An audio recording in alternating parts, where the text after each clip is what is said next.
desilusão, opressão e uma crueldade além da imaginação. Entre as narrativas sombrias de origem empresarial, poucas são tão terríveis quanto a história da Volkswagen. Hoje, o grupo Volkswagen é um dos maiores conglomerados automobilísticos do mundo, detendo a propriedade de marcas como Audi, Bentley, Lamborghini e Porsche. Você pode associar a Volkswagen a alguns dos designs de carros mais adorados, como o Volkswagen Fusca de aparência inofensiva ou o divertido VW Kombi. No entanto, por trás da fachada inocente desses carros emblemáticos, esconde-se uma história obscura, remontando à era nazista e a um pedido pessoal de Adolf Hitler.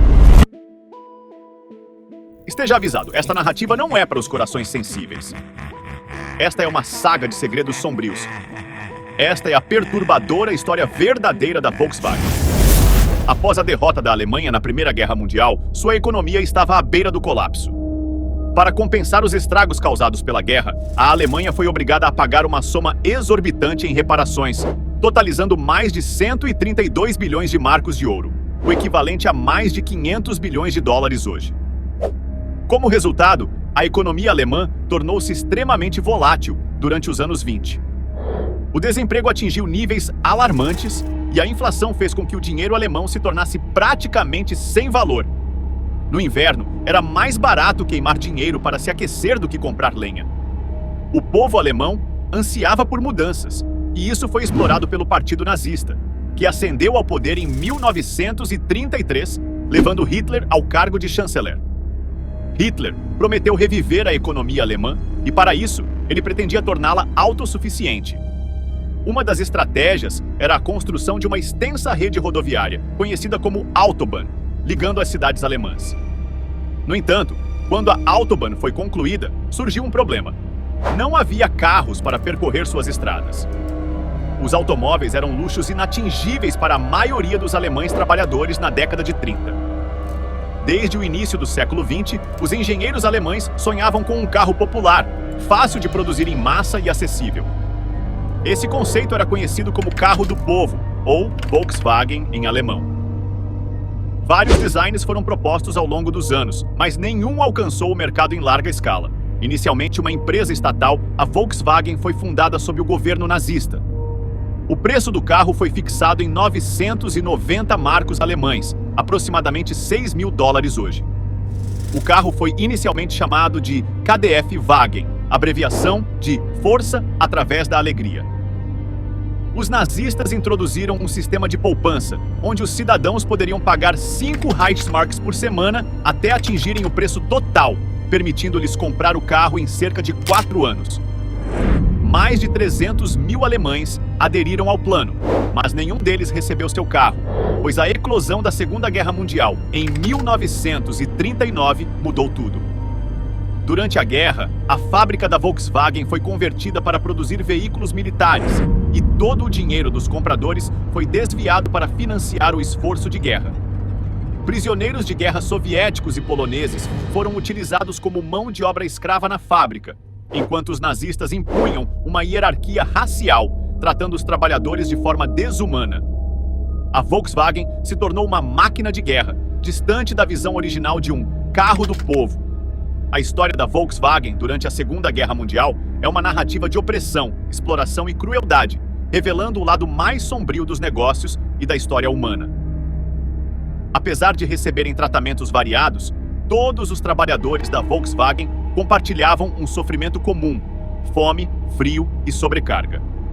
No entanto, o Kinderheim, um orfanato localizado dentro da fábrica, era palco de tragédias ainda mais devastadoras. Conhecido como Kinderheim, este orfanato foi estabelecido devido a uma política da Volkswagen que contradizia as práticas nazistas de enviar mulheres grávidas de volta às suas cidades de origem. Isso resultaria na perda de empregos para a Volkswagen. Como solução, o Kinderheim foi criado nas proximidades da fábrica para abrigar os filhos dessas mulheres trabalhadoras. Embora as mães depositassem suas esperanças de cuidado adequado no Kinderheim, a realidade era sombria. O local consistia em apenas 2 barracões de madeira precários, infestados por baratas, moscas, vermes, percevejos e piolhos. As condições eram deploráveis.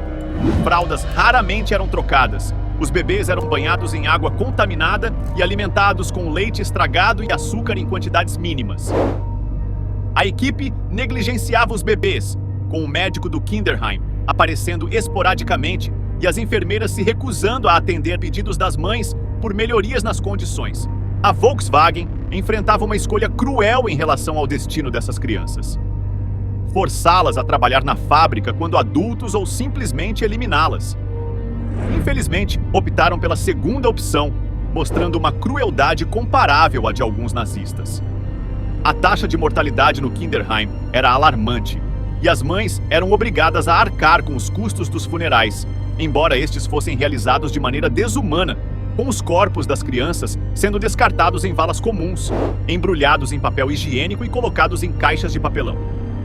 Com o fim da Segunda Guerra Mundial, a Volkswagen enfrentava desafios enormes. A fábrica estava em ruínas, mas sua reconstrução era essencial para a recuperação da Alemanha pós-guerra. O Major Ivan Hurst, encarregado de administrar a fábrica, enfrentou obstáculos significativos, incluindo a escassez de materiais e mão de obra.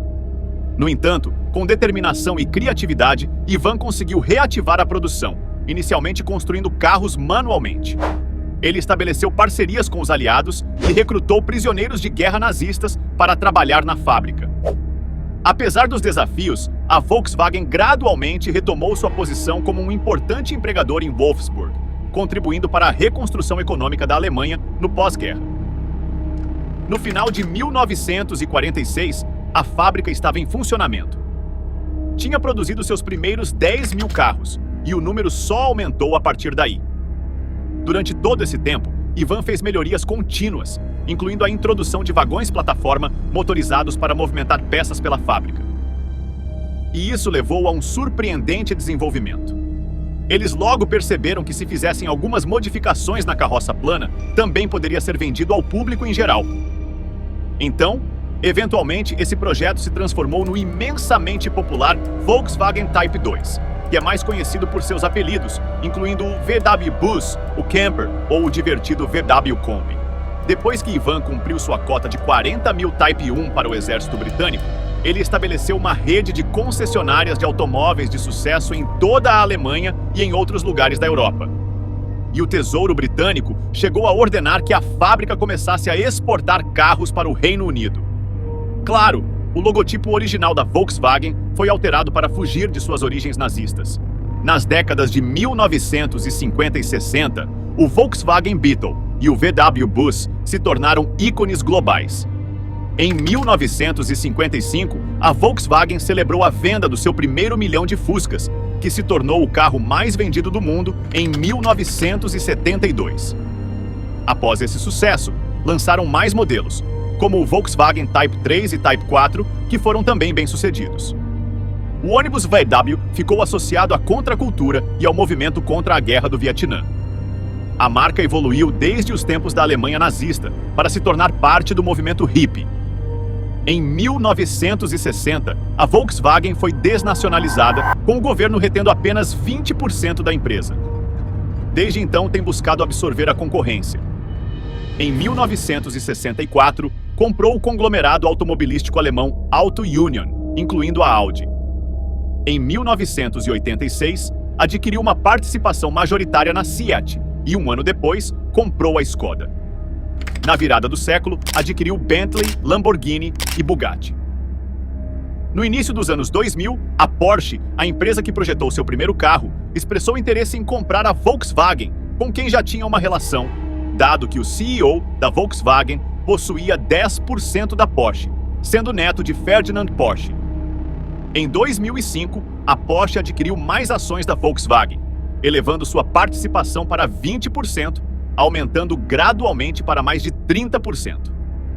Embora afirmassem publicamente não ter intenção de assumir o controle da empresa, nos bastidores buscavam fazê-lo. Durante a crise financeira de 2008, a Porsche viu a oportunidade de comprar mais ações da Volkswagen, mantendo seu preço estável. Isso levou a uma venda a descoberto das ações, resultando em um aumento surpreendente no preço das ações da Volkswagen. Posteriormente, a Porsche anunciou que possuía 42,6% das ações com direito a voto da Volkswagen e continuaria comprando até atingir 75%. Isso levou à especulação e à compra frenética de ações da Volkswagen pelos investidores, resultando em um aumento acentuado do preço das ações. No entanto, a Volkswagen virou o jogo ao adquirir quase 50% das ações da Porsche, eventualmente comprando a empresa por 4,45 mil milhões de euros. Este desfecho inesperado fortaleceu a Volkswagen como um conglomerado mais poderoso. Em meio ao sucesso aparente, a Volkswagen estava escondendo um segredo sujo. Seus carros a diesel estavam equipados com software que manipulava os resultados dos testes de emissões, emitindo quantidades muito maiores de gases tóxicos do que permitido.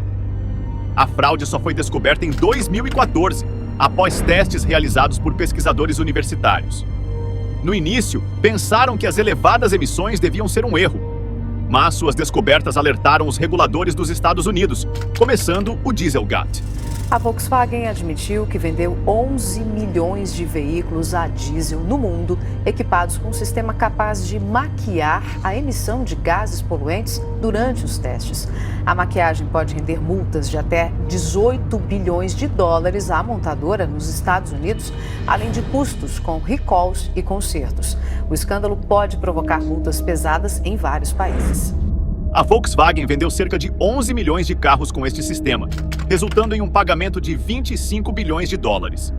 No total, este escândalo custou cerca de 35 bilhões de dólares ao grupo Volkswagen. Por causa disso, a Volkswagen relatou seu primeiro trimestre não lucrativo em 2015 e seu CEO renunciou. A Volkswagen admitiu ter gaseado macacos vivos em testes para provar que seus motores diesel estavam limpos. No entanto, um ano depois, a Volkswagen ultrapassou a Toyota como o maior conglomerado de carros mais vendidos. Apesar dos escândalos, a Volkswagen alcançou o topo da indústria automobilística. Com 3 dos 10 carros mais vendidos da história, a Volkswagen fez muitos carros icônicos. Mas os escândalos de emissões e subornos mostram que sua história recente ainda está repleta de polêmica. Inscreva-se no nosso canal do YouTube para mais conteúdo sobre a indústria automobilística e outros temas interessantes. Até mais e muito obrigado por assistir até aqui.